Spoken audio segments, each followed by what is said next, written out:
I'm back, baby. If you don't get that reference, yeah, you may or may not be familiar with the movie we are going to be talking about today. Hello, and welcome back to Movie Deputy Reviews, where we interrogate movies for plot and content. The good, the bad, the ugly, the funny, the weird, the strange, the enjoyable, the meaningful, and everything else in between. Does that seem a little bit overwhelming? Yeah, sometimes it is. But then there are movies like this. Movies like a classic from 1988. Now, I do the yesterday's, today's, and of course tomorrow's movies that I spent a lot of time doing. And since the sequel for this one recently came out after 36 years, wow, I was just thinking about that. Wow, was I really 14? Yeah, I was 14 when this movie came out. Wow. But today we are talking about Beetlejuice. Now, Beetlejuice. Now, oh wait, I better be careful. I don't want to say it 3 times in a row. You know what'll happen. But in this one, he is the ghost with the most. Now, this movie is meant to be just totally over the top in everything that it does. It definitely has a guilty rating. I wouldn't have any qualms at all with a younger audience watching this, but there are a lot of people that would.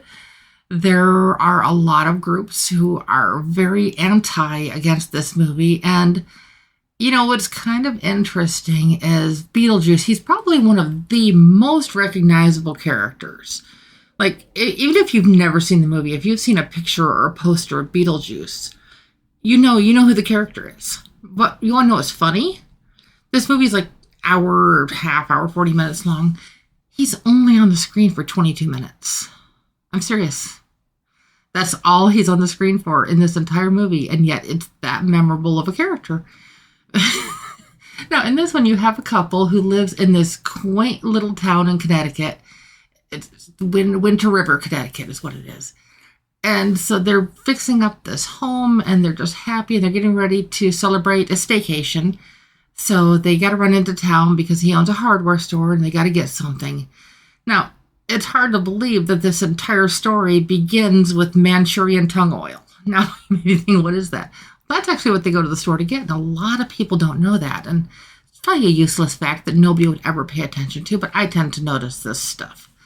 But on the way home, something happens, and then the next thing they know, that they find themselves back at home. Now, don't worry, I'm not forgetting about the score. Don't worry, I'm not forgetting about that. But you can at least get an idea knowing how memorable this movie is. But I will get to that here soon. But they find themselves back at their house, but they have no idea how they got there. And then soon they realize they have no reflection. And then they find the handbook. And they're like, okay, what's this? And it's the handbook for the recently deceased. Now, at this point, they're kind of realizing, oh, wait, something's up. So they start to figure out life. And they're like, okay, or figure out afterlife, I should say. And soon a new family moves into their home. Well, they don't want to share their home. So the whole movie kind of focuses on how the Maitlands can get rid of the Dietzes. The Dietzes are the family that move into their new home. And their styles are completely different, 2 completely different types of families here that are interacting. And it's a little spooky and a little goofy and downright dumb at times, but not in the dumb way. But I mean, there's just some stuff in this that you can't help but laugh at. And you can't help but just kind of shake your head like, no, they're not really going to. Yeah, they do. It's just one of those. So they basically learn how to haunt this family, and they learn how to do other things. They're trying to creep them out. And then it kind of touches a little bit on the whole thing about that only certain people can see those recently deceased or the deceased, because you have to be of a certain mindset. And there's a member of this new family that's moving into the home that can actually see the Maitlands. And so it just kind of becomes an interaction with that. But the Maitlands are so confused on this journey of even where to begin. And they see these advertisements for, they have no idea how to pronounce the name, but it's Beetlejuice. And they quickly figure out that if you say Beetlejuice, Beetlejuice. Beetlejuice. Just kind of looking over my shoulder here, making sure it's all good. Okay, I'm not that superstitious. I'm a little bit goofy. But they realize that by saying that, this bioexorcist comes to life and helps them navigate the world of being dead in a very goofy, over-the-top, inappropriate, in so many different ways. But it's hilarious. I mean, this is a classic. The 80s were just a time for movies. Movies were over the top. I mean, we've got Ghostbusters. We've got Beetlejuice. We've got Don't Tell Your Mom the Babysitter's Dead. We've got Ferris Bueller. We've got all these great movies, and so many more. We've got Beverly Hills Cop. And the ones that came out in the 80s was just a generation for movies.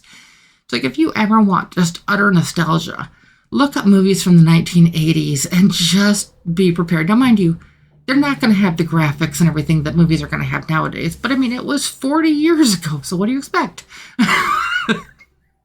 But for the time, it was actually quite good. I mean, surprisingly good. And okay, there are ones that are just plain bad. I mean, just over the top. Like, why?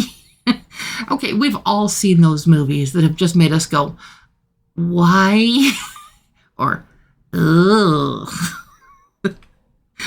We've all been there. We've all seen those ones. And Beetlejuice definitely is cringeworthy at times, so don't get me wrong. But I am giving Beetlejuice a 7 out of 10 on the Deputy scale now. 7 on the Deputy scale is watchable, memorable, plot with questionable content. Now, that does not even begin to address the topics that are addressed here. Plot with some questionable content, it does not go far enough. And so just as they're finally figuring out this navigating the world of the dead type things a little bit, there is a friend of this new family that's moved into their house that is trying to summon them as kind of just one of those like peacock feathers, just one of those show off, like, look what I can do. We've got ghosts. Look what all this other fancy stuff. And so he reads this incantation out of the handbook. And if you're curious about what the incantation reads, you can find it in the text of on YouTube and on all the podcasts on the description. It has the entire thing that is read by Otho in this one. So if you have never experienced Beetlejuice and you want a fun, inappropriate, hilarious, totally wrong but totally right movie, wrong for all the right reasons, Beetlejuice is a fun escape from that. So again, I'm giving this a guilty rating, but I let my own son watch this when he was a toddler. I mean, it's one that probably just needs to be explained a little bit as it goes. Like I said, it's not going to be for everybody, but it is entertaining to say the least, at least for a vast majority of the audiences. So if you want to come back tomorrow, I am going to be talking about Beetlejuice. Beetlejuice, the sequel that we waited 36 years for.